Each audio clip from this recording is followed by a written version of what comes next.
Hello everyone, स्वागत करता हूं आप सभी का अपने चैनल मैथ्स बाय आलोक पर। उम्मीद करता हूं कि आप सभी लोग स्वस्थ हैं और आप सब अपनी प्रिपरेशन अच्छी तरीके से कर रहे हैं। एसएससी सीजीएल का एग्ज़ाम आप दे चुके होंगे और अब आप सभी लोग मेंस की प्रिपरेशन में लग गए होंगे। उन मेंस की प्रिपरेशन में जो भी क्वेश्चंस मैथ्स के इंपॉर्टेंट होंगे उनकी वीडियोस जल्दी आएंगी आप सबके लिए, ताकि आप उन क्वेश्चंस को सॉल्व करके अपने एग्ज़ाम को बेहतर बना सको, अपने स्कोर को बूस्ट कर सको। लेकिन हमारी जो क्लासेस शुरुआत में हो रही थी उसमें हम ज्योमेट्री पार्ट अभी नहीं पढ़े थे। ज्योमेट्री का आज ये पहला क्लास है जिसमें हम लाइंस एंड एंगल्स के बारे में पढ़ेंगे, रेखाएं और कोण के बारे में पढ़ेंगे।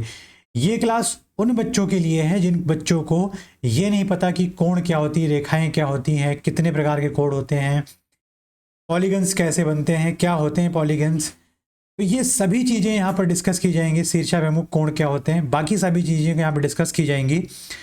तो ये क्लास आप सबके लिए बहुत ही बेसिक से पढ़ाई जाएगी और बहुत ही बेस्ट होने वाली है। जिन बच्चों को कुछ भी नहीं पता है, जिन बच्चों ने शुरुआत की है अभी पढ़ाई करना, सीजीएल की प्रिपरेशन करना या फिर किसी भी कॉम्पिटिटिव एग्जाम की प्रिपरेशन करना अभी शुरू किए हैं, उनके लिए सबसे इंपॉर्टेंट क्लास है ज्योमेट्री के हिसाब से अगर देखा जाए तो ज्योमेट्री की जो पहली क्लास लाइन्स एंड एंगल्स पढ़ना जरूरी इसलिए है क्योंकि आगे के जितने भी क्लासेस होंगी उसमें इस बेसिक की बहुत ज़रूरत पड़ने वाली है, क्योंकि ये अगर आपका नहीं अच्छा है तो आप आगे चीज़ों को समझ नहीं पाओगे। तो इस क्लास में हम सबसे पहले आज समझेंगे चीज़ों के बारे में, ज्योमेट्री होती क्या है, उसमें क्या क्या बेसिक चीज़ें होती हैं, उन सभी के बारे में डिटेल में डिस्कस करेंगे और फिर कुछ क्वेश्चंस करेंगे इस पर। तो ये शुरू करते हैं आज की अपनी क्लास। लाइन्स एंड एंगल्स, रेखाएं और कोण के बारे में पढ़ेंगे हम यहाँ पर। सबसे पहली चीज, क्या होती है लाइन, क्या होती है रेखा। तो यहां पर आप देखिए कि डेफिनेशन यहां पर लेकर आया हूं मैं, बाकी साथ में मैं समझाता भी रहूंगा। लंबाई के साथ एक आयामी आकृति लेकिन कोई चौड़ाई नहीं, जो दोनों दिशाओं में असीम रूप से फैली हुई हो। मतलब अगर आपसे यहां पर कहा जाए कि यहां पर एक सिंगल डायरेक्शन, मतलब वन डायमेंशनल लेंथ में चीजें हो और उसकी कोई चौड़ाई ना हो, उसकी कोई विड्थ ना हो, तो जैसे कि मैंने यहां पर कहा कि ये चीज क्या है, सिंगल डायरेक्शन है। तो आप देखोगे सिंगल डायरेक्शनल तो है, सिंगल डायमेंशनल तो है, लेकिन यहां पर ये कहीं पर रुक नहीं रही है, दोनों तरफ क्या है, बढ़ती चली जा रही है, दोनों तरफ बढ़ती चली जा रही है। यहां पर बिना किसी रुकावट के, बिना किसी एंड पॉइंट के, अगर एक सिंगल वन डायमेंशनल अगर कोई भी लेंथ दोनों तरफ इंक्रीज हो रही है तो वो एक लाइन फॉर्म करेगी, वो एक रेखा फॉर्म करेगी। बहुत ही सिंपल सी बात है। लेकिन अगर किरण की बात करें, रे की बात करें हम, तो रे बेसिकली वो चीज होती है जहां पर एक एंड पॉइंट होता है और दूसरी तरफ लाइन बढ़ती चली जाती है, अनंत तक असीमित बढ़ती चली जाती है। तो ऐसी लाइन जिसमें एक तरफ एंड पॉइंट हो, एक सिंगल एंड पॉइंट हो, और उसके विपरीत दूसरी तरफ लाइन बढ़ती चली जाए, जो अनंत तक बढ़ती चली जाए, उसको हम क्या बोलते हैं, रेखा बोलते, सॉरी किरण बोलते हैं या रे बोलते हैं। लेकिन अगर लाइन सेगमेंट की बात की जाए तो लाइन सेगमेंट, आप यहां पर देख लीजिए, लाइन सेगमेंट का मतलब होता है एक सीधी रेखा का एक हिस्सा जिसमें दो अलग अलग समापन बिंदु होते हैं और जिसमें समापन बिंदुओं के बीच की रेखा पर सभी बिंदु शामिल होते हैं। उम्मीद करूंगा कि आप सभी लोग को दिख रहा होगा। तो यहां पर आप ध्यान दीजिएगा कि ये सिंपल सी बात लाइन सेगमेंट के लिए ये कहना चाह रहा है कि जब दो एंड पॉइंट्स के बीच में कोई, दो एंड पॉइंट्स के बीच में दोनों एंड पॉइंट को मिलाने वाली रेखा बनाई जाती है, बेसिकली इसको हम रेखा नहीं बोलेंगे, दो एंड पॉइंट को मिलाने वाला एक वन डायमेंशनल लेंथ अगर देखा जाए तो हम उसको क्या बोलते हैं, लाइन सेगमेंट कहते हैं। तो एक बेसिक सा मतलब ये हो गया कि किसी भी रेखा का एक हिस्सा, किसी भी एक रेखा का हिस्सा जहां जहां उसके दो एंड पॉइंट्स होंगे कि उसके आगे उसको बढ़ाया नहीं जा सकता, तो वो क्या कहलाएगी, लाइन सेगमेंट कहलाएगी, रेखा खंड कहलाएगी।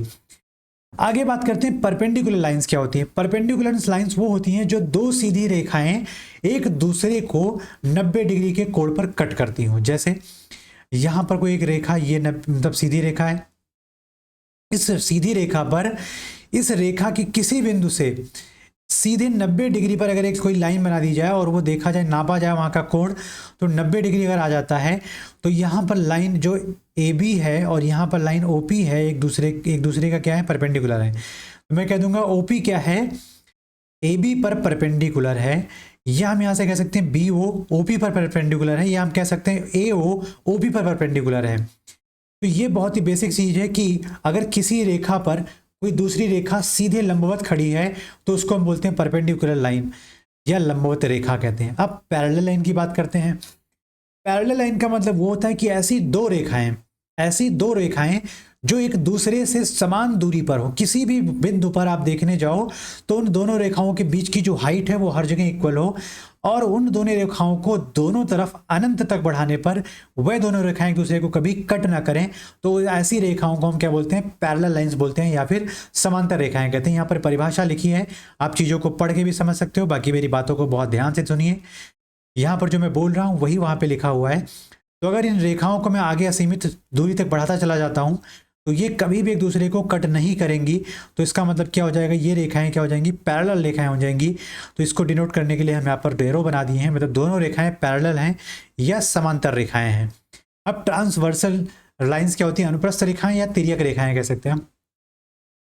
तो एक रेखा ऐसी रेखा जो किसी यहाँ पर किसी दिए हुए लाइन, एक या एक से ज्यादा लाइन को कट करती हो, उसको हम क्या बोलते हैं? तिर्यक रेखा या अनुप्रस्थ रेखा। एक रेखा जो एक ही तल में दो या अधिक रेखाओं से होकर गुजरे, उसको दो अलग अलग बिंदुओं पर गुजरती है। जैसे यहाँ पर कोई ये लाइन है, कोई ये लाइन है, तो ऐसे भी अगर मैं यहाँ पर इसके ऊपर एक लाइन ये बना देता हूँ तो ये लाइन क्या कहलाएगी? तिर्यक लाइन कहलाएगी या ट्रांसवर्सल लाइंस कहलाएगी।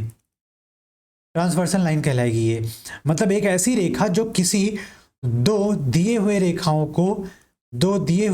को किसी बिंदु ए और किसी बिंदु बी पर कट करती है। तो जो ये रेखा है वो, या जो ये लाइन है, उसको क्या बोलेंगे? ट्रांसवर्सल लाइंस, या हम उसको बोलेंगे अनुप्रस्थ रेखा, या हम उसको बोलेंगे तिर्यक रेखा। तिर्यक रेखा मतलब तिरछी रेखा, या तिरछी जा रही है। अनुप्रस्थ मतलब किसी दो रेखाओं से होकर गुजर जा रही हो, उसको अनुप्रस्थ रेखा बोलेंगे। अब हम बात करते हैं कोण की। एंगल समझना इंपॉर्टेंट आपके लिए इसलिए क्योंकि एंगल के बिना आप ट्रिग्नोमेट्री नहीं कर सकते हो, ज्योमेट्री नहीं कर सकते हो, या बहुत से ऐसे क्वेश्चंस होते हैं जो नहीं कर पाओगे आप। सर्कल्स के क्वेश्चंस होते हैं, नहीं कर पाओगे। तो कोण क्या होता है? कोण बेसिकली क्या होता है? जब हम किसी बिंदु से, जिसको हम बोलते हैं एंड पॉइंट या कॉमन एंड पॉइंट, जब कॉमन एंड पॉइंट से दो रेज एक निश्चित दूरी पर एक दूसरे से अलग हो रही हो, निकल रही हो, तो उन दोनों किरणों के बीच की जो गैप होता है उसी को हम क्या बोलते हैं? एंगल बोलते हैं। तो यहां पर आप देख रहे हो जो ये गैप है, इसको हम क्या बोलेंगे? एंगल बोलेंगे। तो कोण कैसे फॉर्म होता है? किसी एक कॉमन एंड पॉइंट से निकली हुई दो किरणें जब कुछ दूरी पर निकलती हैं, कुछ अपने बीच में डिस्टेंस बना के निकलती हैं, तो वही डिस्टेंस क्या कहलाता है? एंगल कहलाता है। तो इसका मतलब कॉमन एंड पॉइंट होना चाहिए, दो रेज होनी चाहिए वहां पर, और उनके बीच में जो गैप होगा वही एंगल हो जाएगा। अब देखिए ध्यान से, ये जो रेज थी अब ये कहलाएंगी द आर्म्स ऑफ एंगल, कोण की भुजाएं। क्या कहलाएंगी? कोण की भुजाएं। तो अगर एक कोण आप बना रहे हो तो उसके कितनी भुजाएं होनी चाहिए? उसकी दो भुजाएं होनी चाहिए, एक ये वाला और एक ये वाला। तो मैं यहां पर अगर मैं ओ ए बी रखता हूं तो ओ बी एंड ओ ए जो हमारे पास किरणें हैं, जो हमारे पास रेज हैं, ये क्या कहलाएंगी? Arms of angle. Arms of angle. अब हम बात करेंगे कि कोण कितने प्रकार के होते हैं। अगर हम सबसे पहले बात करते हैं कि कोण का जो पहला प्रकार है वो कहलाता है एक्यूट एंगल। एक्यूट एंगल का मतलब होता है कि एक ऐसा एंगल जो 0 डिग्री से बड़ा होता है लेकिन 90 डिग्री से छोटा होता है। तो इसका मतलब 0 डिग्री कहाँ बनता है? जब हम किसी भी बिंदु से अगर एक रे बनाते हैं यहाँ पर, या एक किरण बनाते हैं यहाँ पर, तो आप देखते हो ये किरण अपने जिस पोजीशन पे है वहीं पे पड़ी है। तो इसका मतलब अगर हम कोई दूसरी रे ले लें और इसी के ऊपर बना दें तो इसका मतलब दोनों एक दूसरे से 0 डिग्री का कोण बना रही हैं। लेकिन अगर मैं कोई दूसरी रे लेकर आता हूं और कुछ यहां पर एक कोण बना देता हूं अल्फा, मतलब कॉमन एंड पॉइंट से दो रेस के बीच का जो गैप है वो एंगल अल्फा कहला रहा है। तो यहां पर जो न्यून कोण की बात करेगा, जो एक्यूट एंगल की बात करेगा अल्फा, वो हमेशा 0 डिग्री से बड़ा हो जाएगा और 90 डिग्री से छोटा हो जाएगा। अल्फा क्या हो जाएगा? 0 डिग्री से बड़ा और 90 डिग्री से छोटा हो जाएगा। वो हमारा क्या कहलाएगा? एक्यूट एंगल या न्यून कोण। एक कोण जो 90 डिग्री से कम लेकिन 0 डिग्री से अधिक मापता है उसको हम क्या बोलते हैं? एक्यूट एंगल या न्यून कोण। अब आगे समझते हैं। आगे आता है राइट एंगल या समकोण। राइट एंगल क्या होता है? जब कोई दो रेज या दो एंगल के भुजाएं एक दूसरे के बीच में 90 डिग्री का कोण बना दें, तो वो जो कोण होगा उसको कहलाएंगे हम राइट एंगल या समकोण। जैसे यहाँ पर कोई हमारे पास कॉमन एंड पॉइंट है जिससे हम एक इस एक्सिस पे या इस तरफ हमने क्या बना दिया, एक रे बना दिया, और इसी के ऊपर एक परपेंडिकुलर रे बना दिया, और इन दोनों के बीच का जो ये एंगल 90 डिग्री है, तो यही क्या कहलाएगा, समकोण है। मतलब अगर कोई भी एंगल ए टू जेड, मैंने कहा एंगल ए अगर बराबर है 90 डिग्री के, तो ये कोण क्या कहलाएगा, ए राइट एंगल कहलाएगा या समकोण कहलाएगा। अब आगे हम इसमें ज़्यादा डिटेल में जाने की ज़रूरत नहीं है क्योंकि ये चीज़ें अब आप क्लियर हो गई होंगी आपको। अब हम आते हैं ऑब्ट्यूस एंगल पे, जिसको हम बोलते हैं अधिक कोण। अधिक कोण का मतलब होता है कि 90 डिग्री से बढ़ जाए एंगल और 180 डिग्री से कम रहे एंगल। जैसे कि यहाँ पर कोई एक पॉइंट से एक रे यहाँ पर दूसरी रे के साथ एक एंगल बनाता हो यहाँ पर बीटा, तो यहाँ पर जो एंगल बीटा होगा वो एंगल बीटा अगर अधिक कोण है तो 90 डिग्री से बड़ा होगा और 180 डिग्री से छोटा होगा। तो ये एंगल बीटा क्या कहलाएगा, एक अधिक कोण कहलाएगा, एक ऑब्ट्यूस एंगल कहलाएगा। एक कोण जो 90 डिग्री से बड़ा लेकिन 180 डिग्री से छोटा हो उसको हम बोलते हैं ऑब्ट्यूस एंगल। अब आगे बात करते हैं स्ट्रेट एंगल की। स्ट्रेट एंगल का मतलब होता है जब किसी पॉइंट पर एक रे इधर जा रही हो और एक रे दूसरी छोर उसी पाथ पर जा रही हो, तो इस बिंदु पर जो बना एंगल अगर बना हुआ एंगल या नापा हुआ एंगल 180 डिग्री है, तो ये एंगल हमारा क्या कहलाएगा, स्ट्रेट एंगल या रेखीय कोण। मतलब एक रेखा फॉर्म कर देगी, दोनों किरणें एक दूसरे के साथ मिलकर एक रेखा फॉर्म कर गई, और जिस पॉइंट पर मिल रही है उस पॉइंट पर उन दोनों के बीच का एंगल 180 डिग्री हो जाएगा। तो इसका मतलब अगर कोई एंगल x है यहाँ पर, तो एंगल x अगर बराबर 180 डिग्री के है, किसी दो रेस के बीच का एंगल अगर x 180 डिग्री है, तो इसका मतलब है वो एक स्ट्रेट एंगल है, वो एक रेखीय कोण है। अब आगे बात करते हैं रिफ्लेक्स एंगल की, बृहत कोण की बात करते हैं। तो बृहत कोण या रिफ्लेक्स एंगल क्या कहलाता है कि जब एक पॉइंट से कोई एक रे इधर है और दूसरी रे और पहली रे के बीच में अगर एंगल 180 डिग्री से बड़ा और 360 से छोटा बन रहा है, तो वो एंगल क्या कहलाएगा, बृहत कोण या रिफ्लेक्स एंगल। अगर इसका नाम मैं यहां पर दे देता हूं x, तो ये एंगल x, ये जो एंगल x होगा ये बड़ा हो जाएगा 180 डिग्री से और छोटा हो जाएगा 360 डिग्री से। तो जो ये एंगल x है ये क्या कहलाएगा, बृहत कोण कहलाएगा। ये कोण क्या कहलाएगा, रिफ्लेक्स एंगल कहलाएगा। क्या होता है कंप्लीट एंगल, क्या होता है संपूर्ण एंगल। अब सिंपल सी बात है कि आप किसी बिंदु के चारों तरफ अगर एक चक्कर लगा लो, तो इसका मतलब हो गया कि जहां से आप शुरू किए थे वहां पर आप पहुंच गए हो।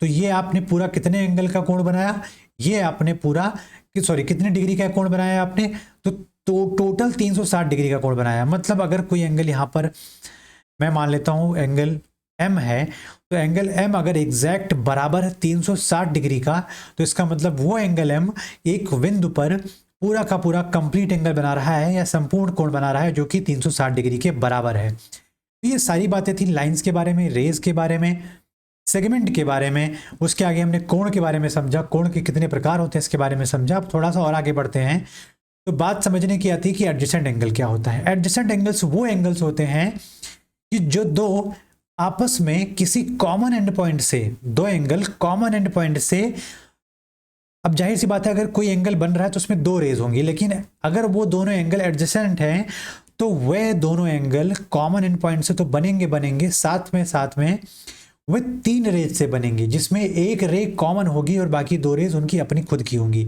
जैसे मैं यहाँ पर बात करता हूँ, एक पॉइंट है, इस पॉइंट से एक रे इधर गई और दूसरी रे इधर गई, तो एक एंगल बन गया यहाँ पर A।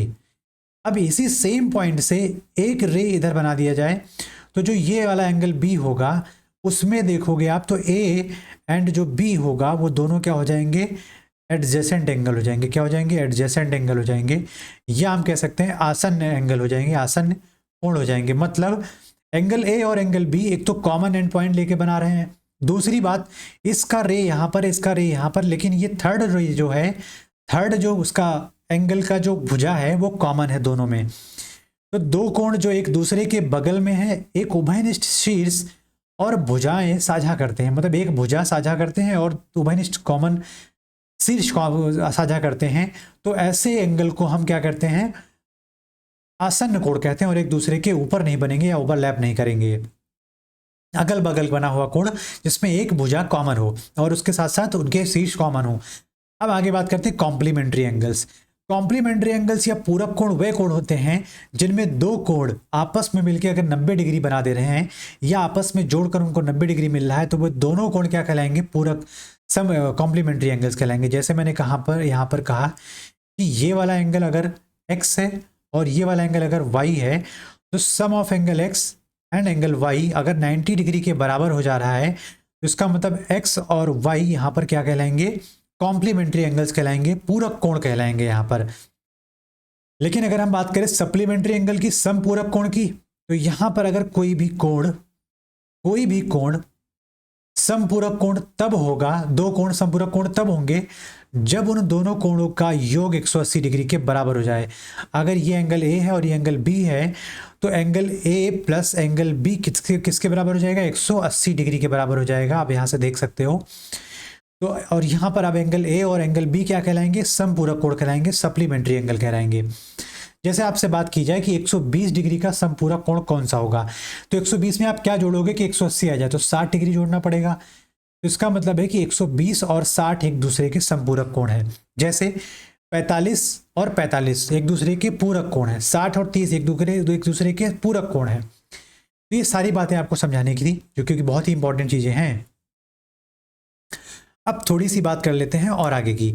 यहां पर बात कर रहा है लीनियर पेयर एंगल्स होना चाहिए। यहां पर लीनियर पेयर एंगल होना चाहिए,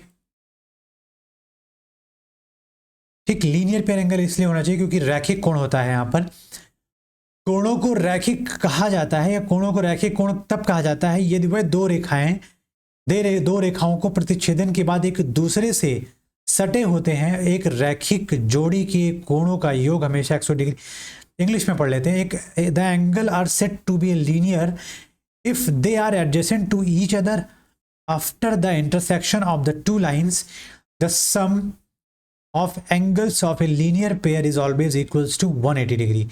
अब यहां से अगर कोई एक रेखा है, यहां पर इस रेखा को इस सुषमा ने इस पॉइंट पे कट कर दिया, और यहां पर आप देख सकते हो कि इस रे ने इस किरण ने इस रेखा को पॉइंट अगर ए या ओ मान लेता हूं, ओ पर कट किया है, तो यहां पर जो ये वाला एंगल होगा और ये वाला एंगल होगा, पहली बात तो आसन्न एंगल हो जाएगा, और दूसरी बात इन दोनों कोणों का योग जो होगा वो 180 डिग्री के बराबर होगा, क्योंकि ये दोनों कोण एक रेखा पर एक लाइन के प्रतिच्छेदन के द्वारा बने हुए हैं, जिनकी वजह से इन दोनों कोणों का योग बराबर 180 हो जाएगा, या ये दोनों कोण लीनियर पेयर ऑफ एंगल्स कहलाएंगे या रैखिक कोण कहलाएंगे।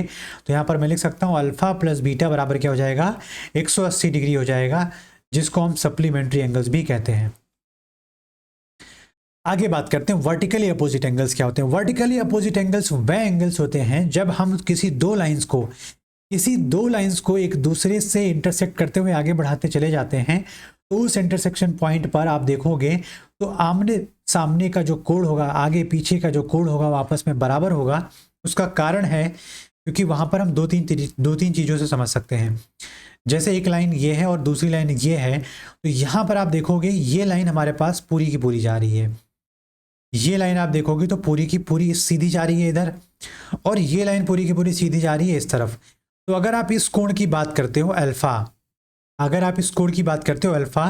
तो इसी लाइन को अगर आप पीछे बढ़ाते चले जा रहे हो और इसी सेम लाइन को पीछे बढ़ाते चले जा रहे हो, तो गैप हर जगह इक्वल जा रहा है कि नहीं जा रहा है। तो यही गैप तो एंगल था जो मैंने शुरू में बताया था, तो ये भी अल्फा होगा कि नहीं होगा। इसका मतलब अगर ये बीटा है तो दूसरा वाला बीटा होगा। अब आप एक बात ध्यान से देखिए, अगर हमारे पास, मैं मान लेता हूं ये हमारे पास ए है और ये हमारे पास ए डैश है, लाइन का नाम दूसरे अंक से यूज कर लेता हूं, ये है हमारे पास ए और ये हमारे पास ए डैश। अब अगर ए और ए डैश एक दूसरे को ऊपर कट करते हैं, तो आप ध्यान दीजिए कि यहां पर मैं ओ लिख देता हूं पहली बात। तो एंगल ए डैश अगर अल्फा है, तो ए वाली जो लाइन है उस पे पॉइंट ओ पर पूरा का पूरा एंगल 180 बनेगा इस तरफ। तो यहां से जो बीटा हो जाएगा वो क्या हो जाएगा भाई, 180 माइनस अल्फा होगा कि नहीं होगा? ये बीटा क्या हो जाएगा? 180 माइनस अल्फा हो जाएगा कि नहीं हो जाएगा? अब आप बात को बहुत ध्यान से समझिएगा। अब ए डैश पे आ जाते हैं। अगर ए डैश की लाइन सीधी जा रही है तो पॉइंट ओ पर वो 180 डिग्री का कोण बनाएगी। अगर पॉइंट ओ पर इस तरफ हम अगर देखते हैं तो यहां पर कोण बना रही है 180 माइनस अल्फा, 180 माइनस अल्फा।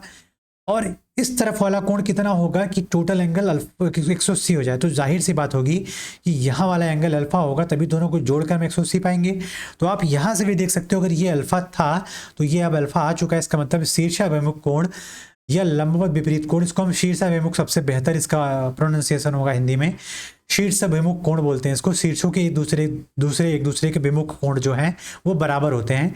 कोण जो एक विशिष्ट शीर्षों पर एक दूसरे के विपरीत होते हैं और दो सीधी प्रतिच्छेदन रेखाओं द्वारा बनाए जाते हैं, उनको हम बोलते हैं वर्टिकली अपोजिट, या हम बोलते हैं शीर्षाभिमुख कोण। तो वे दोनों आपस में क्या हो जाएंगे? बराबर हो जाएंगे। अब आगे बात करेंगे अल्टरनेट इंटीरियर एंगल्स की बात करते हैं। ये सारी बातें तब होती हैं जब आपके पास कोई दो लाइन पैरेलल हो, पहली बात, और इन दोनों लाइन को एक प्रतिच्छेदी रेखा या हम जिसको बोलते हैं तिर्यक रेखा, उसको पॉइंट मान लेते हैं यहाँ पर और यहाँ पर कट कर रही है। तो यहाँ और यहाँ पर अगर कट कर रही है तो ध्यान रखिएगा, ऑल्टरनेट इंटीरियर एंगल्स की बात कर रहा है। दो समांतर रेखाओं के अंदर बनने वाले कोण जब एक तिर्यक रेखा द्वारा प्रतिच्छेद किए जाते हैं तो वैकल्पिक जोड़ों के बराबर हो जाते हैं। तो अब अगर हम बात करें आंतरिक कोणों में, तो अगर ये कोण अल्फा है तो इसका मतलब इंटीरियर ऑल्टरनेट, मतलब इन दोनों पैरेलल लाइंस के बीच के कोणों की बात कर रहा है। ऑल्टरनेट का मतलब अगर इस लाइन को देखो आप, इस लाइन को, तो इसके ऑल्टरनेट इस तरफ होना चाहिए और इसके इस तरफ, मतलब ये वाला इंटीरियर ऑल्टरनेट हो गया, तो ये भी अल्फा हो जाएगा। अब क्यों हो जाएगा इस बात को ध्यान से समझिए। अगर मैं इस लाइन को उठा के इसके ऊपर ले आता हूँ, क्योंकि ये दोनों क्या है भाई? पैरेलल हैं। पैरेलल है इसका मतलब इन दोनों को मैं एक दूसरे के ऊपर अगर रखता हूँ तो हर एक चीज़ की प्रॉपर्टी सेम होगी। मतलब ये पॉइंट जो यहाँ पर पहला वाला पॉइंट था, इस पॉइंट पे आ जाएगा, और इस पॉइंट पर अगर आया तो ये वाला एंगल अल्फा हो जाएगा कि नहीं हो जाएगा? और अगर ये एंगल अल्फा है तो ये एंगल अल्फा होगा कि नहीं होगा? क्योंकि शीर्षाभिमुख कोण है। तो इसी वजह से ऑल्टरनेट इंटीरियर एंगल इक्वल होते हैं एक दूसरे के, क्योंकि यहाँ पर वर्टिकली अपोजिट एंगल की प्रॉपर्टी लग जाती है, जिसकी वजह से हम चीज़ों को बार बार ना करके एक ही बार समझ लेते हैं। इसको हम क्या बोलेंगे? ऑल्टरनेट इंटीरियर एंगल्स बोल देंगे, ठीक। तो यहाँ पे बात समझ में आ गई। अगर ये एंगल हमारे पास बीटा है तो इसका ऑल्टरनेट इंटीरियर एंगल यहाँ पर आप देखोगे ये भी बीटा हो जाएगा, ठीक। ये भी क्या हो जाएगा? बीटा हो जाएगा। यहाँ पर मैं बीटा थोड़ा सा क्लियर बना देता हूँ, ये क्या हो जाएगा? बीटा हो जाएगा। लेकिन अगर हम बात करें ऑल्टरनेट एक्सटीरियर एंगल्स की तो सेम प्रॉपर्टी है, उसमें ऐसा कुछ भी डिफरेंट नहीं है, बस ये इंटीरियर था और अब हम क्या पढ़ने जा रहे हैं? एक्सटीरियर। तो इसमें अगर कोई लाइन हमारे पास यहाँ पर कट कर रही है इन दोनों लाइंस को, या इन दोनों पैरेलल लाइंस को, इस पॉइंट पर और इस पॉइंट पर, तो आप ध्यान दीजिएगा यहाँ से, इन दोनों पॉइंट्स पर अगर एक दूसरे को कट कर रही हैं तो कोणों की एक जोड़ी जो ये दो समांतर रेखाओं के बाहर होती हैं लेकिन एक तिर्यक रेखा के विपरीत किनारों पर होती हैं, तो वे दोनों एक दूसरे के बराबर हो जाती हैं। तो यहाँ पर आप अब देखिए कि अगर ये एंगल अल्फा है, ये एंगल अगर अल्फा है, तो आप देखोगे कि इस लाइन को अगर मैं उठा के इस लाइन पर लेकर आता हूँ तो ये वाला पॉइंट इस पॉइंट पे आ जाएगा कि नहीं आ जाएगा? और ये वाला एंगल अल्फा यहाँ पर अल्फा बना देगा कि नहीं बना देगा? और अगर ये अल्फा यहाँ अल्फा बना रहा है तो इसके शीर्षाभिमुख कोण ये वाला एंगल अल्फा हो जाएगा कि नहीं हो जाएगा? और अगर ये कोण अल्फा हो गया तो ये कोण अल्फा था तो इसके एक्सटीरियर ऑल्टरनेट बोला जाएगा इसको, जो कि अल्फा के बराबर हो गया। तो इसी को हम बोल देते हैं कि एक्सटीरियर ऑल्टरनेट एंगल्स क्या होते हैं? बराबर होते हैं, या इसको हम क्या बोल देते हैं? Exterior alternate angles. ये वर्टिकली अपोजिट या शीर्षाभिमुख कोण आपको सिर्फ समझाने के लिए है, बाकी इसमें ऐसा कुछ भी नहीं है। अब बात को ध्यान से समझिए, करस्पॉन्डिंग एंगल्स क्या होते हैं? कोण जो तब बनते हैं जब एक तिर्यक रेखा दो समांतर रेखाओं को पार करती है। सिंपल सी यही बात है कि अगर यहाँ पर मैं दो लाइंस को बना देता हूँ जो कि एक दूसरे के क्या है? पैरेलल हैं।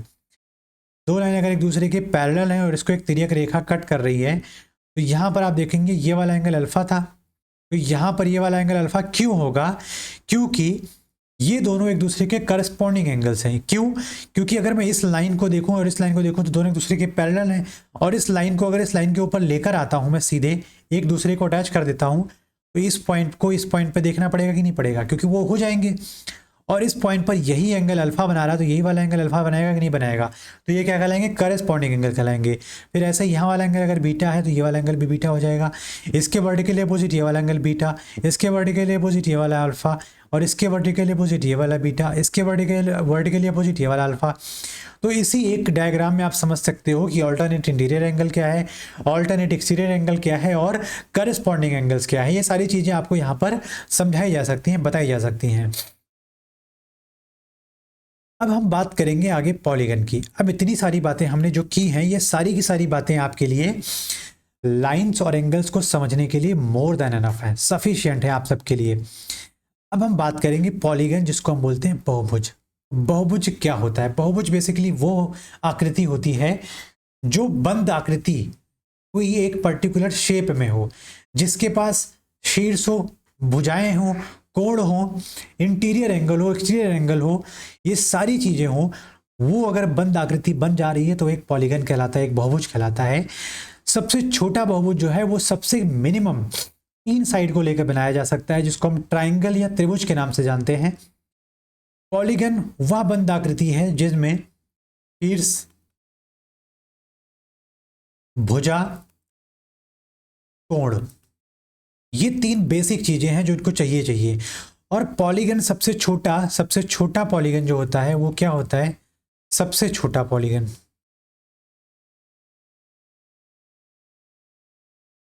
वो होता है त्रिभुज।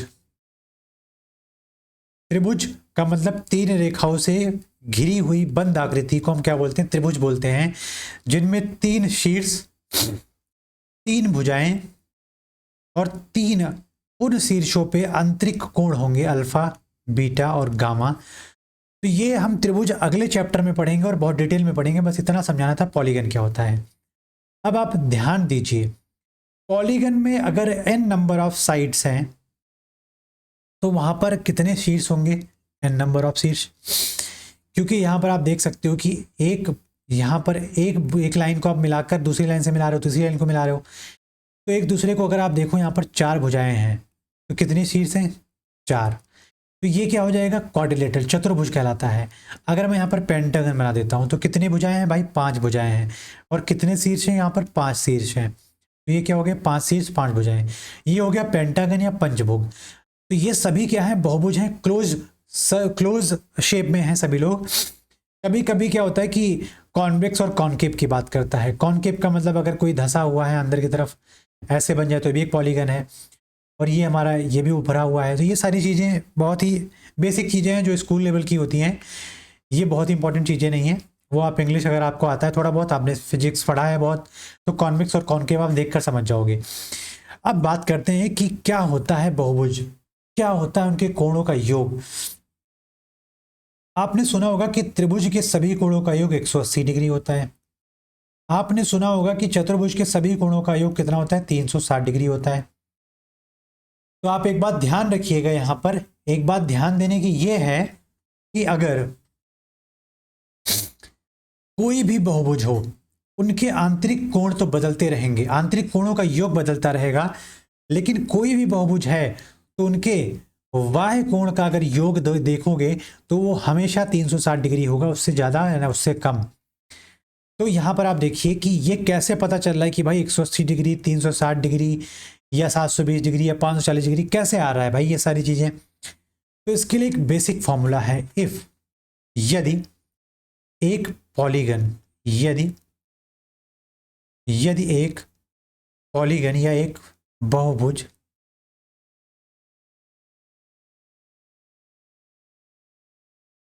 जिसकी n भुजाएं हैं,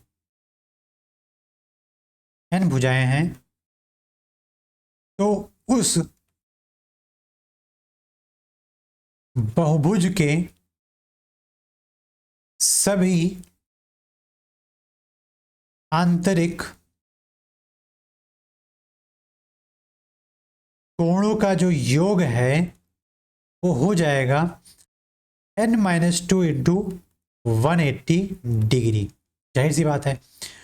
और अगर एक बहुभुज जिसकी भुजाएं n भुजाएं हैं तो उनके सभी वाह्य कोणों का योग क्या हो जाएगा 180 डिग्री। ये बात ध्यान रखिएगा। अब यहां पर अगर आपके पास त्रिभुज है तो कितनी भुजाएं होती है भाई? तीन। तीन माइनस दो गुणे 180 बराबर 180 डिग्री, यही आ गया। चतुर्भुज में कितनी भुजाएं होती है भाई? चार। तो एन की वैल्यू कितनी है? चार। तो यहां से आप देख सकते हो 4 - 2 मतलब 2, और 2 गुणे 180 मतलब 360, तो 360 आ गया। पंचभुज में आप देख लो तो पांच पांच भुजाएं, तो 5 - 2 मतलब 3, तो 18 3 54, 540 डिग्री। षटभुज में आ जाओ, हेक्सागन में आ जाओ तो 6 भुजाएं, 6 - 2 गुणे 180 बराबर 720, 4 गुणे 180 बराबर 720 degree.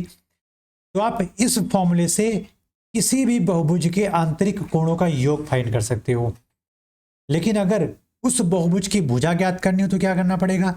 Number of sides of polygon अगर फाइंड करना है तो क्या करना पड़ेगा भाई? उन सभी कोणों का योग n - 2 इंटू 180 डिग्री अपॉन में नंबर ऑफ साइड कर दो। तो आप अपॉन नंबर में n कर दो। ये मैं क्या बता रहा हूं? ये मैंने आपको एक गलत चीज बताई है। यहां पर अगर हम रेगुलर पॉलीगन की बात करते हैं तो एक कोण का जो मान होगा वो होगा। अगर हम रेगुलर पॉलीगन की बात करते हैं, रेगुलर पॉलीगन आप समझना पड़ेगा, ये भी आप हटा दो। अब अगर आपसे कोई पूछता है कि वहां कोई पॉलीगन है जिसके आंतरिक कोणों का योग फला है या फलाना है, तो आप मुझे बताइए कि उसमें कितनी भुजाएं होंगी, उसमें कितनी भुजाएं होंगी। तो यहां से अगर n-2 गुणे में 180 डिग्री बराबर, अगर सभी आंतरिक कोणों का योग 1440 डिग्री मैंने ले लिया है, तो 180 से देखोगे तो 8 बार जा रहा है। तो यहां से n-2 बराबर 8 है, तो n बराबर क्या हो जाएगा भाई? n बराबर हो जाएगा 10। तो मतलब वो जो बहुभुज है उसके पास 10 भुजाएं हो जाएंगी, जो कि इसका 10 क्या हो जाएगा? करेक्ट नंबर ऑफ साइड्स हो जाएगी। तो ये सारी चीजें आपको एक क्वेश्चन में समझाया जाएगा। अभी मैंने इसको, पिछला जो मैंने बताया वो गलत था, इसके लिए मैंने यहाँ पर इस चीजों को समझाया है आपको। तो अब आगे ध्यान दीजिए, अगर आपके पास कोई रेगुलर पॉलीगन है, क्या होता है रेगुलर पॉलीगन? रेगुलर पॉलीगन का मतलब होता है ऐसा बहुभुज, ऐसा बहुभुज जिसके भुजाओं,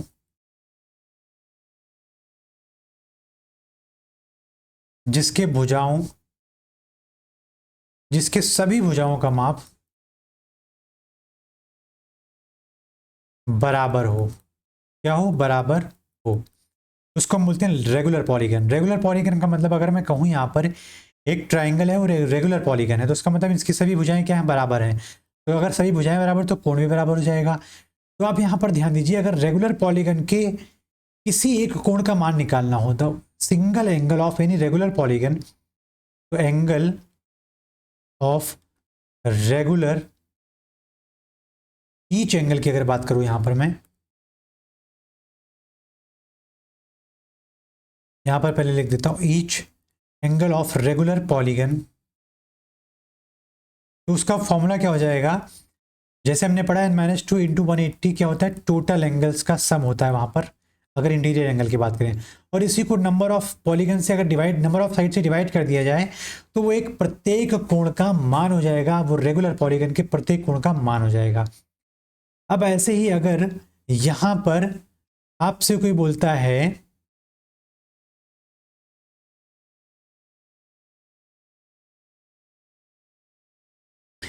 यहां पर ईच इंटीरियर एंगल की बात करेगा, ईच इंटीरियर एंगल्स की बात करेगा, तो अगर यहां पर ईच इंटीरियर एंगल्स की बात करता है तो उसका फॉर्मूला हो जाएगा -2 इंटू 180 अपॉन एन। ऐसे ही अगर ईच एक्सटीरियर एंगल की बात करेगा रेगुलर पॉलीगन, तो वो हो जाएगा 360 डिग्री बटे एन। उस सभी कोणों का योग बटा एन क्या हो जाएगा? 360 डिग्री बटे एन।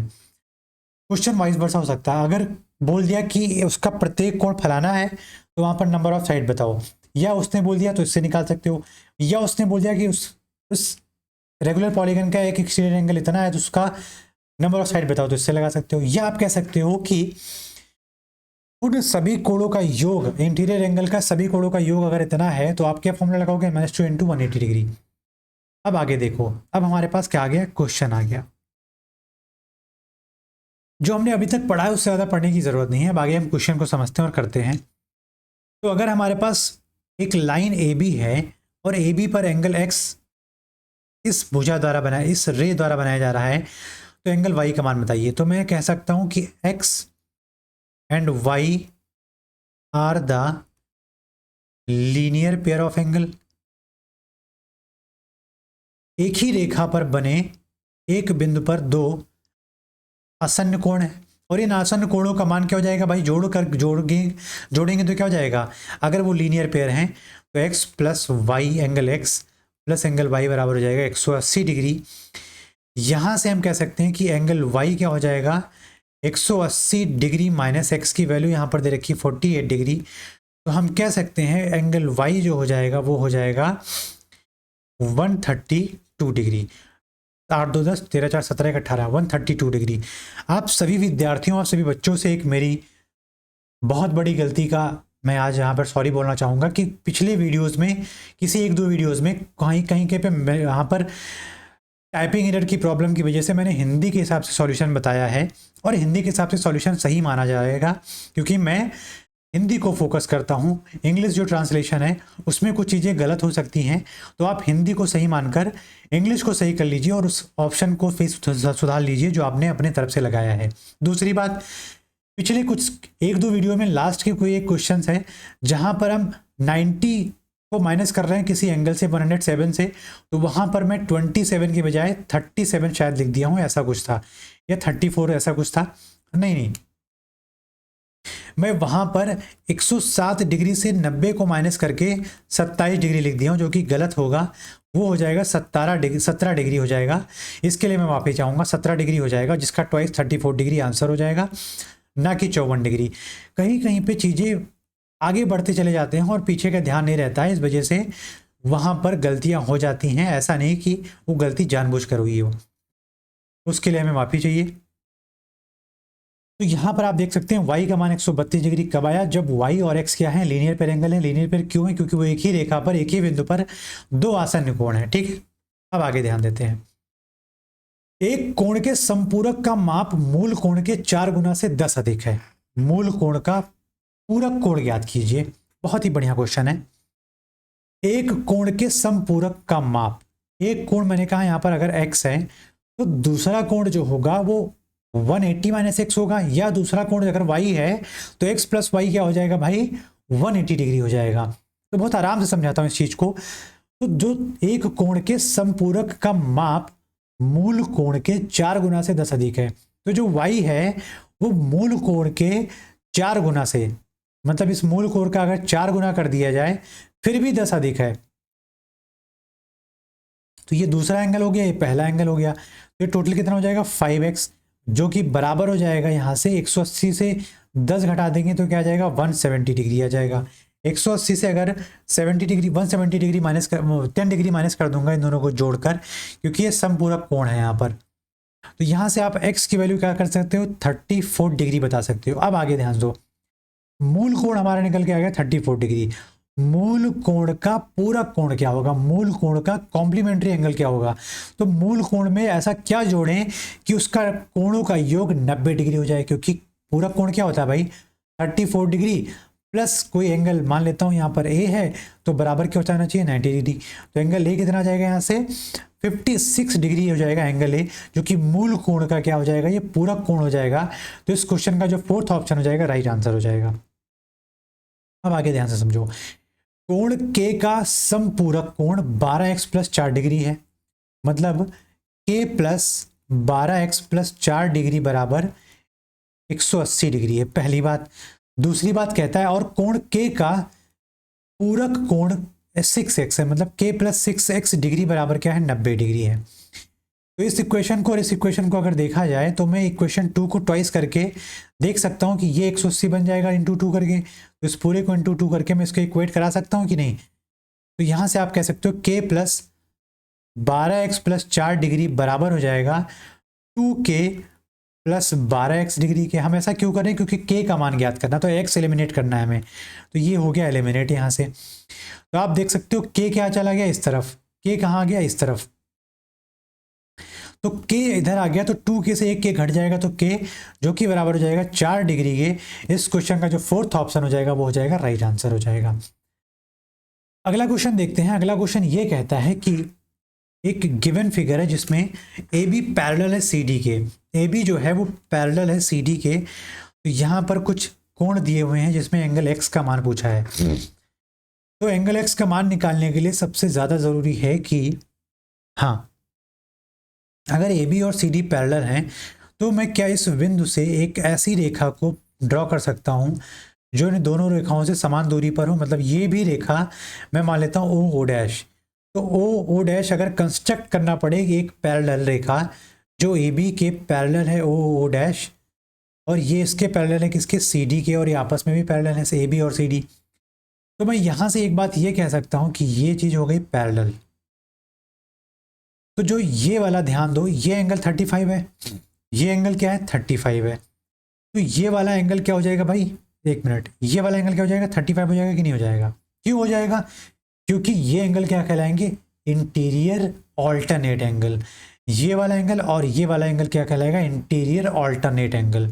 अब ध्यान दो, ये अगर 35 है, ये अगर 35 है, तो अब मुझे क्या पता करना है, ये वाला एंगल। अब ये एंगल पता करने के लिए आप ध्यान दो, तो ये 110 है, ये अगर 110 है तो ये वाला एंगल कितना हो जाएगा, सी हो जाएगा, क्योंकि एक लाइन है और इस लाइन पर, इस बिंदु पर दोनों ये कोण क्या कहलाएंगे भाई, लीनियर पेयर एंगल। तो ये हो जाएगा 80 डिग्री, सॉरी 70 डिग्री।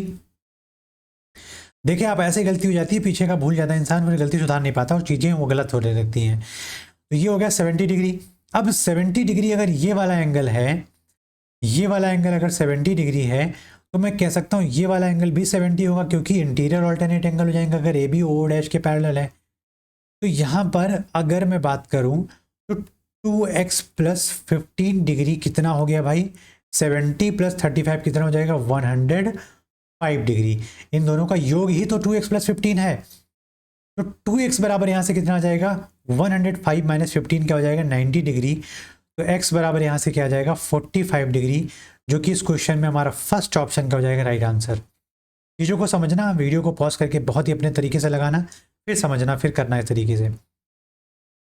क्वेश्चन कहता है कि गिवन फिगर है पी क्यू पैरेलल है, पी क्यू हमारा पैरेलल है भाई आर एस के, तो एंगल क्यू ओ एस का मान ज्ञात करना है, एंगल क्यू ओ एस ये वाला एंगल फाइंड करना है। तो आप ध्यान दीजिए, अगर पी क्यू और आर एस पैरेलल है तो हमें क्या करना पड़ेगा, आर एस को क्या करूँ मैं बढ़ा सकता हूँ यहाँ पर, और आर एस को अगर बढ़ा रहा हूँ तो ये भी पैरेलल होगी भाई पी क्यू के। अब आप ध्यान दीजिए, अगर मैं बात करूँ इस वाले एंगल की, इस वाले एंगल की बात करता हूँ, तो ये वाला एंगल 120 और इसी सेम लाइन पर ये लाइन एक बार पैरेलल और दूसरी लाइन पैरेलल जा रही है, तो ये वाला कोण और ये वाला कोण, मैं फिर से दूसरे एंगल का यूज करता हूं, तो आप देखेंगे ये वाला एंगल और ये वाला एंगल करस्पॉन्डिंग एंगल होगा कि नहीं होगा। अगर मैं इसका नाम m रख देता हूं, तो angle P Q M equal हो जाएगा एंगल एस एम ओ के, क्योंकि करस्पॉन्डिंग एंगल्स हो जाएंगे। तो यहां से एंगल एस एम ओ कितना हो जाएगा भाई, 120 डिग्री हो जाएगा। अच्छा ठीक है, अब ट्राइंगल एस एम ओ में अगर आप देखो तो एंगल एम हमारे पास 120 डिग्री है, और एंगल एस का जो एक्सटीरियर एंगल 135 है कि नहीं है, और ये जो एक्सटीरियर एंगल है वो किन के एंगल का योग होता है, दो अपोजिट एंगल्स के योग के बराबर होता है। तो ये 120 है, तो ये वाला एंगल कितना हो जाएगा भाई, ये हो जाएगा 15 डिग्री की नहीं हो जाएगा। तो हमारा थर्ड ऑप्शन क्या हो जाएगा, राइट आंसर। मतलब प्लस 15 डिग्री कर दूं तो ये एंगल किसके बराबर हो जाएगा, एंगल आर एस ओ के, जो कि दोनों अपोजिट एंगल के योग के बराबर का ये वाह कोण या एक्सटीरियर एंगल है त्रिभुज का। चीजों को समझना बहुत ध्यान से। अब दूसरा क्वेश्चन देखते हैं। यहां पर आप ध्यान से ये समझिए कि अगर ए बी पैरेलल है, यहां पर साइड ए बी और सी डी दे रखा है, दोनों पैरेलल हैं एक दूसरे के, और angle alpha plus beta plus gamma का मान पूछा है, alpha plus beta plus gamma का मान पूछा है आपसे कि कितना हो जाएगा।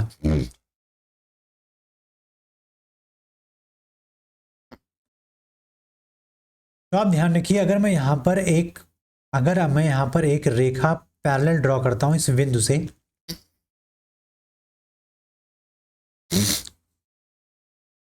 जुखाम,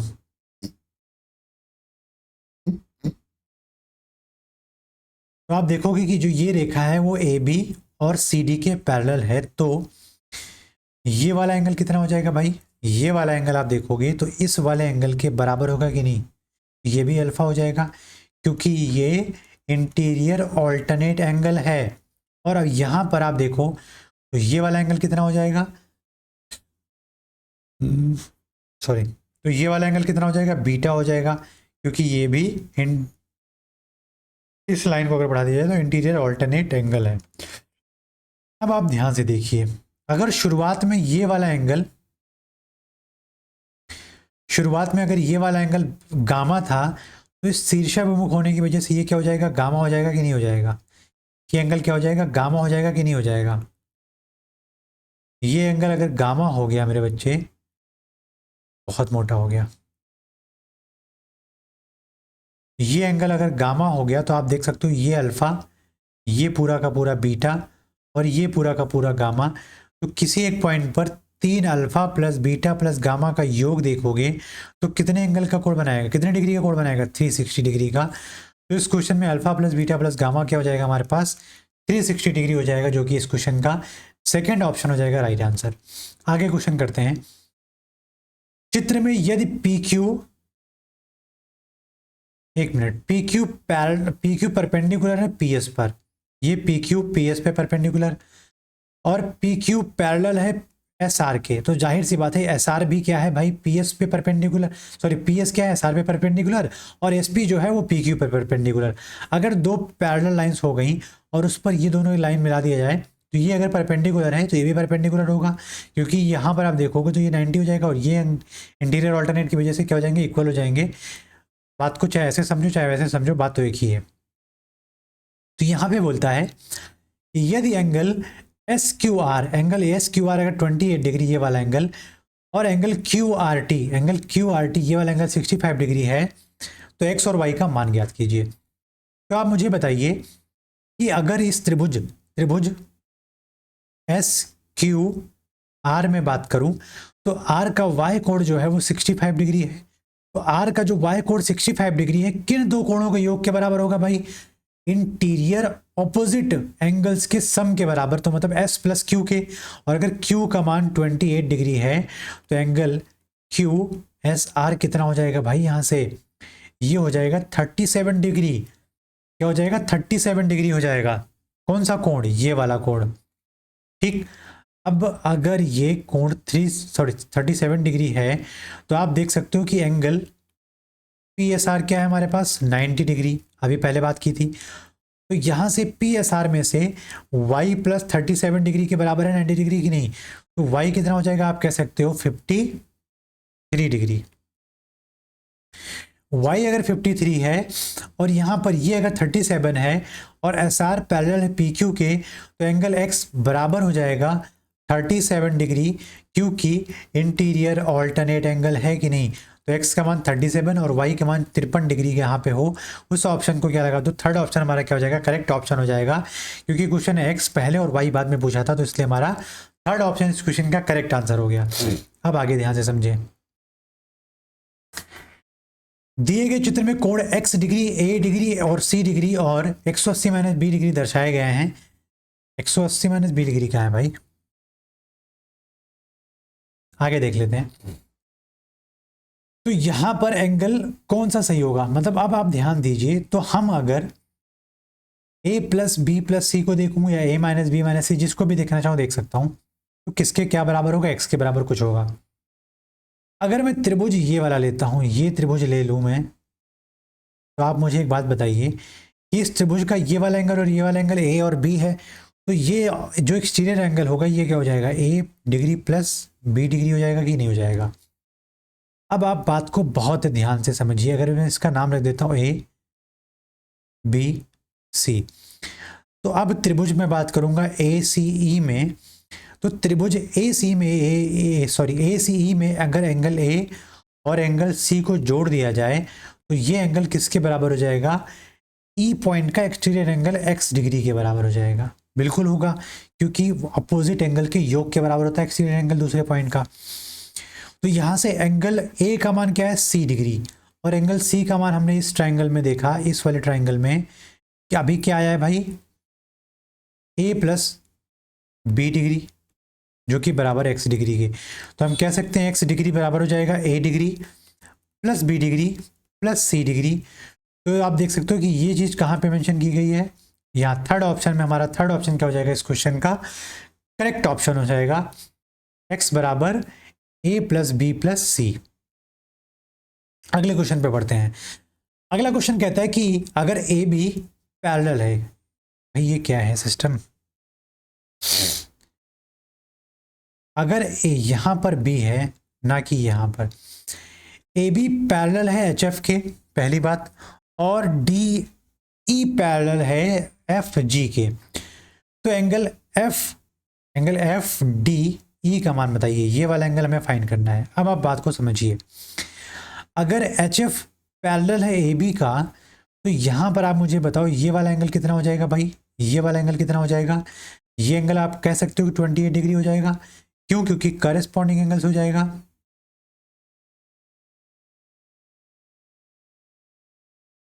एंगल सी एफ एच बराबर हो जाएगा एंगल एफ डी ए के, क्योंकि करेस्पॉन्डिंग एंगल हो जाएगा। ठीक, तो एफ डी ए कितना आ जाएगा हमारे पास, 28 डिग्री। अब अगर एंगल ए डी बी पर हम अगर एंगल ए डी बी का माप देखते हैं तो 180 डिग्री है कि नहीं है, जिसमें से 72 ये है, 28 ये है, तो बचा एंगल ही तो हमारे पास फाइंड करना है। तो 72 ये है, 28 ये है, तो कितना हो गया भाई 100 डिग्री का। बच कितना रहा है यहाँ पर बच कितना रहा है 80 डिग्री। तो जो बचा हुआ भाग है यही बीच का भाग तो है, तो एंगल एफ डी ई जो होगा वो कितना हो जाएगा 80 डिग्री के, जो कि इस क्वेश्चन का फर्स्ट ऑप्शन हो जाएगा राइट आंसर। यदि गिवन फिगर में L पैरेलल है M के और M पैरेलल है N के, तो यहाँ से आप देख सकते हो L M N तीनों पैरेलल हैं एक दूसरे के, तो एंगल X का मान पूछा है। तो अगर मैं इस त्रिभुज को देख लेता हूँ तो कोई दिक्कत नहीं होनी चाहिए, तो जी भर के देख सकता हूँ, जिसमें एक एंगल 70 दूसरा एंगल X है, तो तीसरा पता करना है। अब आप ध्यान दीजिए, अगर मैं इस एंगल को देखूँ तो इस एंगल के बराबर होगा कि नहीं, करेस्पॉन्डिंग एंगल की वजह से हो जाएगा 120 डिग्री, तो ये हो जाएगा 120 डिग्री। अब इस त्रिभुज में अगर इस त्रिभुज में बात करता हूं तो एक्सटीरियर एंगल अगर 120 है, एक्सटीरियर एंगल अगर 120 है तो 70 डिग्री प्लस x डिग्री का ही x का ही तो मान 120 है, क्योंकि अपोजिट साइड्स पे बने एंगल्स का सम ही अपोजिट की तरफ बने हुए दोनों एंगल का सम ही तो ये y कोण का बराबर होता है। तो x बराबर यहाँ से क्या आ जाएगा 50 डिग्री, जो कि इस क्वेश्चन में हमारा फर्स्ट ऑप्शन हो जाएगा राइट आंसर। ये क्वेश्चन ध्यान से समझिए।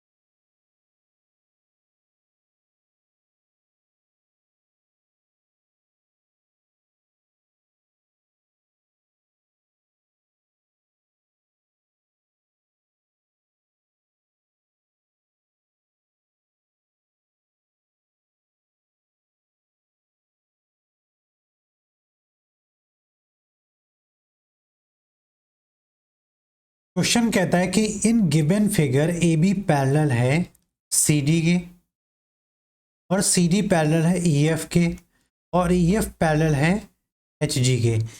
यहाँ पर आप देख पा रहे होंगे कि ए बी पैरेलल है सी डी के, और सी डी पैरेलल है ई एफ के, और ई एफ पैरेलल है जी एच के, मतलब एक दूसरे के सभी पैरेलल हो जाएंगे। अब आप बात को ध्यान से समझिए कि यहाँ से अगर ये चारों लाइन एक दूसरे के पैरेलल हैं तो इनके अगर ट्रांसवर्स लाइन को देखो आप, ये और ये, तो इन सभी लाइनों को कहीं ना कहीं कट कर रहे हैं A C E G P Q R S B D F H पर।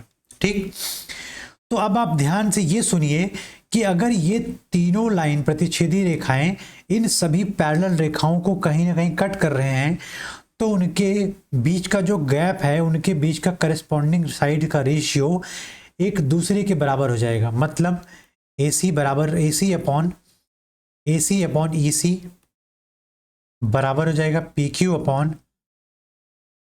QR के, और ये बराबर हो जाएगा BD अपॉन DF के। ऐसे ही यहाँ पर आप देखोगे तो CE अपॉन EG बराबर हो जाएगा QR अपॉन RS बराबर हो जाएगा DF अपॉन FH के। इतनी कैलकुलेशन की ज़रूरत नहीं है। अब आप ध्यान से समझिए, क्वेश्चन में दे रखा है BH का मान 188 सेंटीमीटर, ये B और ये H के बीच की डिस्टेंस दे रखी है 188 सेंटीमीटर। AC दे रखा है 42 सेंटीमीटर, CE दे रखा है 24 सेंटीमीटर और QR दे रखा है यहाँ पर 36 सेंटीमीटर और RS दे रखा है यहाँ पर 42 सेंटीमीटर। अब आपको ध्यान से समझना पड़ेगा, अगर AC अपॉन CE बराबर है PQ अपॉन QR के, तो यहाँ पर आप देखोगे तो 24 से ये कितना टाइम है भाई, 24 का ये 1.5 टाइम्स है, 24 का ये 1.5 टाइम्स है, तो 42 का 1.5 टाइम्स क्या हो जाएगा 63, क्योंकि रेशियो सेम होना चाहिए। तो PQ की लेंथ यहाँ से निकल के आ गई 63 सेंटीमीटर। अब हम निकाल क्यों रहे, क्योंकि क्वेश्चन में आगे दे रखा है कि RS 42 के बाद EG plus PQ plus DF, EG की लेंथ, PQ की लेंथ और DF की लेंथ फाइंड करना है। तो यहां से आप ध्यान से समझिए कि PQ आ गया 63, 36 और 42। तो यहां पर अगर मैं बात करूं CE अपॉन EG की, जो कि बराबर हो जाएगा QR अपॉन RS के, QR अपॉन RS के इस वाले फॉर्मूले से, तो यहां पर अगर ये 24/x है और ये 36/42 है, तो कितने का रेशियो है भाई, यहाँ पर ये 1.5 टाइम्स था, तो यहाँ पर इसका 1.5 टाइम्स क्या हो जाएगा, मतलब इसको मैं 1.5 से डिवाइड कर सकता हूँ, तो 15 दूना 30 और 15 अट्ठे 120, तो यहाँ पर क्या आ जाएगा 18 आ जाएगा कि नहीं आ जाएगा, मेरे हिसाब से नहीं 28 आ जाएगा। क्या आ जाएगा 28 सेंटीमीटर आ जाएगा इस एक्स का मान। तो EG यहाँ से कितना आ गया 28 सेंटीमीटर। बस कंपेयर करो और मल्टीपल ढूंढो, इतना बड़ा कैलकुलेशन नहीं करने की कोई ज़रूरत नहीं है। अब बात को समझने की ये है कि अगर AC अपॉन CE बराबर है BD अपॉन DF के और CE अपॉन EG बराबर है DF अपॉन FH के, तो इन तीनों साइड का जो रेशियो है इन तीनों साइड के रेशियो के बराबर होना चाहिए करस्पॉन्डिंग साइड से। तो यहाँ से BD FH का मान देखोगे तो दे रखा है क्वेश्चन में, BH का मान दे रखा है 188 सेंटीमीटर, राइट। और रेशियोज आप देखोगे तो 42, 24 और 28 दे रखा है यहाँ पर, तो मतलब 42, 24, 28 यहाँ पर भी रेशियो हो जाएगा 42, 24 और 28 का। तो 42, 24, 28 को जोड़ेंगे तो कितना आ जाएगा भाई, 42, 24 और 28 को अगर हम जोड़ेंगे तो कितना आ जाएगा, 4 2 6 और 8 14 और 4 2 6 और 2 8 और 1 9 94। मतलब ये 94 का 2 टाइम्स है कि नहीं है, और अगर 94 का 2 टाइम्स है तो यहाँ से जो DF की लेंथ यहाँ पर हमने रेशियो फॉर्म में ले रखी है 24, उसको क्या करने पड़ेगा 2, तो हो जाएगा 48 सेंटीमीटर। तो इस DF को अगर मैं यहाँ पर ध्यान दे के लिखूँ तो 48 सेंटीमीटर आ गया, और इन सभी को जोड़ के बताना है तो 8 3 11 और 8 8 8 16 और 3 19। EG कितना है यहाँ पर, EG 28 और PQ 63 और हमें DF निकालना था, 24 दूना 48 आ गया, ठीक है। 8 8 16 और 3 19 आ गया हमारे पास, 6 2 8 4 12 और 1 13 आ गया। मतलब 139 सेंटीमीटर इस क्वेश्चन का थर्ड ऑप्शन क्या हो जाएगा, राइट आंसर हो जाएगा। बहुत ही बढ़िया क्वेश्चन है, बहुत ही प्यारा क्वेश्चन है। आपको ये समझना है कि जिन रेशियो को यहाँ पे मैंने मेंशन किया है उन्हीं रेशियो को बिना किसी भी पेन पेपर के आप सीधे कंपेयर करके मल्टीपल ढूंढ के चीज़ों को सॉल्व कर सकते हो। अगला क्वेश्चन कहता है एक बहुभुज के आंतरिक कोणों का योग 1620 है। भाई बहुभुज है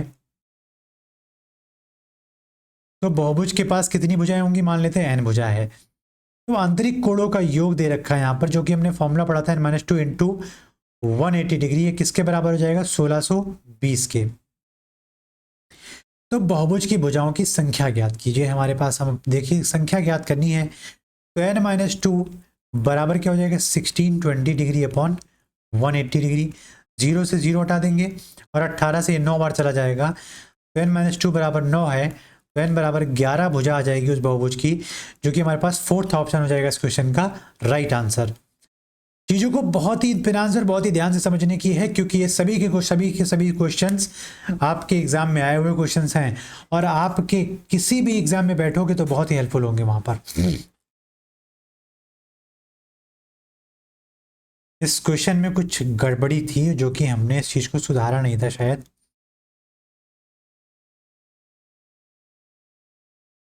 अगर कोई त्रिभुज है, ए बी सी उसके कोण हैं, और वहां पर a/4 plus b/4 plus c/5 की वैल्यू दे रखी है क्वेश्चन में 41 डिग्री, और फिर बोला है कि त्रिभुज है, तो त्रिभुज का है मतलब a प्लस बी प्लस सी बराबर हो जाएगा 180 की नहीं हो जाएगा? शायद आ सकता है, देखते हैं। तो एंगल a प्लस बी का मान पूछा है, तो यहां पर a प्लस बी का मान के लिए आप कह सकते हो कि c की जगह पर मैं 180 डिग्री बराबर a प्लस बी रख सकता हूं, है ना? या आप ये कह सकते हो a प्लस बी की जगह मैं c रख सकता हूं। तो पहली बात आप ध्यान से ये समझिए कि यहां से a प्लस बी मैंने देखा तो एलसीएम में 4 कॉमन आ गया, 4 बन गया, प्लस c की जगह मैं लिख सकता हूं 180 minus a plus B, 180 degree minus a plus B upon में 5 बराबर है 41 के। इसको अगर मैं सेपरेट करता हूं तो a प्लस बी अपॉन में 4 प्लस ये हो जाएगा 36 डिग्री, और यहां से आ जाएगा minus a plus B upon में 5 जो कि बराबर हो जाएगा 41, और इसको मैं इधर लेके जाऊंगा तो ये क्या बना देगा 5 डिग्री। तो यहां से अगर मैं डिफरेंस देखता हूं तो आ जाएगा 5 चौकी 20 एलसीएम, और 5 से 1 हटा देंगे तो 1 a प्लस बी आ तो रहेगा आंसर। तो a प्लस बी के बाद क्रॉस मल्टीप्लाई करोगे यहाँ से तो 20 पंचे 100 डिग्री क्या आ जाएगा, a प्लस बी का मान आ जाएगा, जो कि इस क्वेश्चन का फर्स्ट ऑप्शन हो जाएगा करेक्ट आंसर। अगला क्वेश्चन है, एक नियमित बहुभुज के विकर्णों की संख्या ज्ञात कीजिए जो प्रत्येक बाहरी कोण के 24 डिग्री के बराबर है। यहाँ पर मैंने आपको एक चीज नहीं पढ़ाई थी, एक चीज हमें पढ़ाना बचा हुआ था यहाँ पर। अगर कोई बहुभुज है और उनमें n नंबर ऑफ भुजाएं हैं,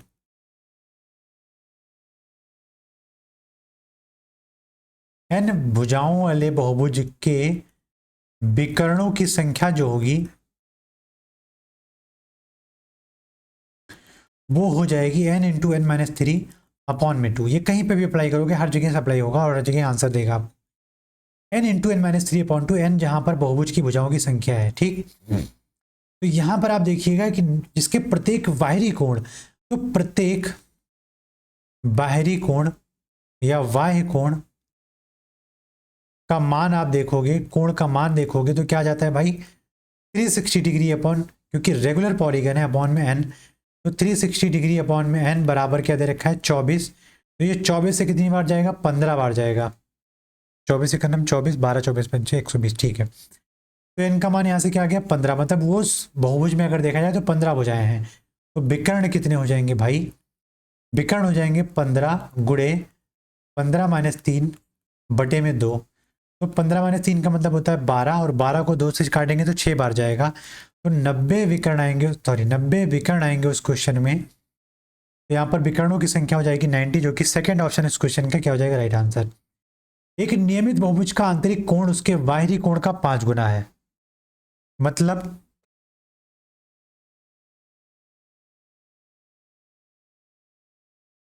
रेगुलर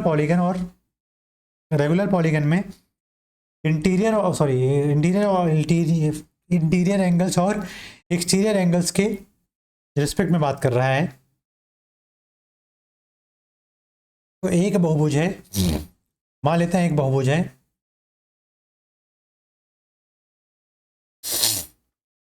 कोई एक बहुभुज है। अच्छा, बहुभुज की भुजाओं और विकर्णों की संख्या ज्ञात करनी है। तो वहां पर अगर बहुभुज में भुजाओं की संख्या n है, तो यहां पर अगर n भुजाओं की संख्या है तो उस रेगुलर पॉलीगन में प्रत्येक आंतरिक कोण कितना हो जाएगा n माइनस 2 इंटू में 180 डिग्री अपॉन में n, और ये कोण नियमित बहुभुज का आंतरिक कोण उनके बाह्य कोण के 5 गुने के बराबर है। तो मतलब 360/n क्या हो जाएगा उसका एक y कोण, और इसके 5 गुने के बराबर है ये आंतरिक कोण। तो पहली बात तो n से n हटा दो, 180 से ये 2 बार चला जाएगा। n-2 बराबर अगर 10 है तो n बराबर क्या हो जाएगा 12, मतलब उस बहुभुज में भुजाओं की संख्या हो जाएगी 12। तो 12 इस क्वेश्चन में कहाँ पर है, यहाँ पर, तो इसका फर्स्ट ऑप्शन हम राइट करके आगे बढ़ जाते हैं। लेकिन अगर विकर्ण हमें फाइंड करना है तो विकर्ण के लिए फॉर्मूला होता है n इंटू n-3/2, तो 2 से 6 बार, और 12-3 मतलब 9, 9×6 = 54 हमारा क्या हो जाएगा विकर्णों से की संख्या। तो हमारा फर्स्ट ऑप्शन इस क्वेश्चन का राइट आंसर था, है और रहेगा। एक समलंब चतुर्भुज, देखिए समलंब हमने पढ़ा नहीं है लेकिन हम बता दे रहे हैं यहाँ पर। अगर ये हमारे पास कोई समलंब चतुर्भुज है, समलंब चतुर्भुज का मतलब है कि इसके आमने सामने की भुजा क्या है, पैरेलल है। ये भुजा और ये भुजा क्या है, पैरेलल है। तो यहां पर इस समलंब चतुर्भुज का नाम है PQRS। तो PQ है पैरेलल भाई, PQ पैरेलल है RS के या SR के, और एंगल P का मान दे रखा है x+2 डिग्री, x+2 डिग्री, और एंगल Q का मान दे रखा है y+5 डिग्री, और एंगल R का मान दे रखा है 2y+10 डिग्री, और यहां पर एंगल S का मान दे रखा है 2x-32 डिग्री। अब बात को ये समझना है कि यहाँ पर x और y एक त्रिभुज का कोण है, दो कोण है, तो तीसरे कोण का मान बताना है। बात को ये समझिए कि मैं यहाँ से x और y निकाल सकता हूँ समलंब की प्रॉपर्टी लगा के, लेकिन अगर समलंब की प्रॉपर्टी न लगा के जितना हमने अभी पढ़ा है उसको अप्लाई कर दूं तो यहाँ से ये वाला कोण क्या हो जाएगा भाई, ये 2y+10 के बराबर होगा कि नहीं होगा, क्योंकि इंटीरियर ऑल्टरनेट एंगल हो जाएगा y+2y+10। तो हम कह सकते हैं y+5+2y+10 बराबर 180 होगा, क्योंकि लीनियर पेयर एंगल बन जाएंगे। तो हो जाएगा 3y+15 बराबर क्या, 180 डिग्री। तो 3y बराबर क्या हो जाएगा 165 डिग्री। तो y बराबर यहाँ से क्या आ जाएगा 55 डिग्री, ये आना चाहिए। और अगर y 55 है तो यहाँ पर भी सेम ऐसे कर लेंगे हम, ये वाला एंगल क्या हो जाएगा 2x-32 के, तो 2x + x 3x, और 3x - 30 बच जाएगा बराबर 180 के। तो ये x बराबर क्या आ जाएगा 180 + 30 210/3 बराबर 70 डिग्री। तो अगर किसी भी त्रिभुज में कोई एक कोण 70 और दूसरा कोण अगर 55 है तो यहाँ से थर्ड कोण क्या हो जाएगा 55 डिग्री का, क्योंकि तीनों कोणों का योग क्या होना जाना चाहिए था 180। तो हमारा इस क्वेश्चन का जो सेकंड ऑप्शन होगा वो जाएगा राइट आंसर। अगला क्वेश्चन कहता है कि if A is 26 degree more than its complementary angle and B is 30 degree less than its supplementary angle then find the value of A - B। अब अगर A 26 डिग्री बड़ा है अपने कॉम्प्लीमेंट्री एंगल से, A अगर 26 डिग्री बड़ा है अपने कॉम्प्लीमेंट्री एंगल से, तो अगर A बड़ा है अपने कॉम्प्लीमेंट्री एंगल से 26 डिग्री, बात को समझिए। तो मैंने कहा A यहाँ पर लिख देता हूँ, A बड़ा है अपने कॉम्प्लीमेंट्री एंगल से 26 डिग्री, तो मतलब A + 26 हो जाएगा कि नहीं हो जाएगा, बिल्कुल होना चाहिए, क्योंकि B